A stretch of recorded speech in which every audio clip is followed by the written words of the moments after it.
This is Face to Face, our midweek web edition from the folks at Face the Nation, and we're with Ed Gillespie now, a longtime operative in Republican politics, former chairman of the Republican National Committee.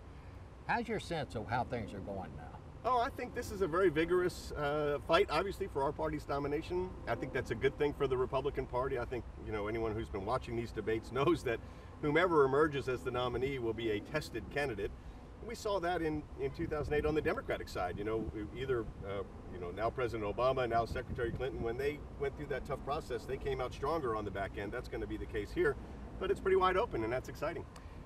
I want to talk to you about something that we haven't seen in previous campaigns, and that is these Super PACs. These organizations and anonymous donors can put literally millions of dollars into these things.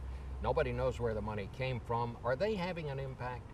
Oh, they are having an impact, and this is a byproduct of the Bipartisan Campaign Finance Reform Act, the McCain-Feingold bill. When I was chairman of the Republican National Committee, I warned of this. I said, if this bill is enacted, you're going to see these outside groups are going to have greater influence in the process. The national parties will have less influence in the process.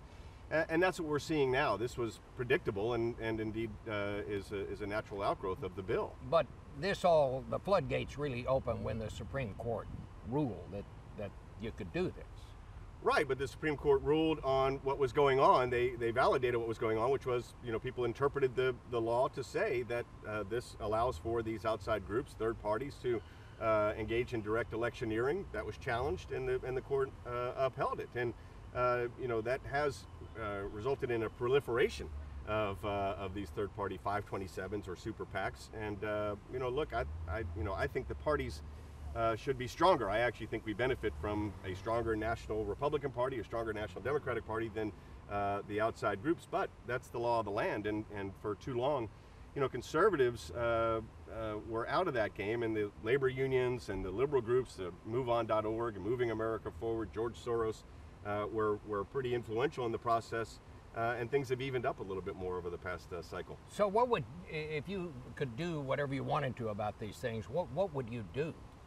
I would actually prefer to see us have a system where you had greater transparency at the national parties. The national parties should be allowed to take, as they once did, non-federal dollars.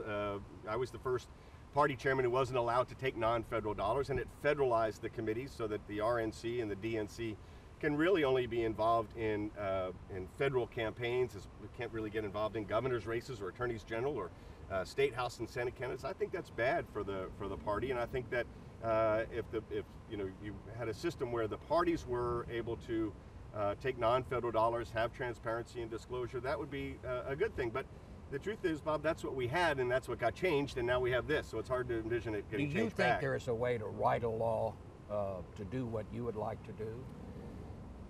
I don't know that there's a way to pass a law to do what I would like to do, and the fact is that every campaign finance reform bill is an excuse for the next campaign finance reform bill, because they generally don't work the way people theorize they would, and that's because thank God we live in a free country and people are able to participate in the political process. And a lot of times these campaign finance reform bills are really just they're ways to try to clamp down and deny people opportunity to participate, masquerading as reform, and their incumbent protection bills really is what they are. So I think given that we just went through a campaign finance reform bill not too long ago, hard pressed to see it happening anytime soon again. You think this campaign now is going to go for a while? I've always felt it was. As you know, I think I've said on the show that because of the change in the process, the proportional delegate allegation, which we've never had before on the Republican side, it's more like a Democratic primary than Republican primaries of the past. The calendar itself, we're going to go into a lull here in February in terms of primaries and caucuses. So I've always felt that it was going to be late spring before we would actually know who our nominee is. And again, I think that's good for us. I think the more that our candidates are out there, more states getting people involved, registering voters, having these debates, highlighting their concerns about Obama's policies is a good thing for us. All right, Ed Gillespie, thank you very much. Thank you. Is Face to Face, and don't forget to watch Face the Nation on television Sunday.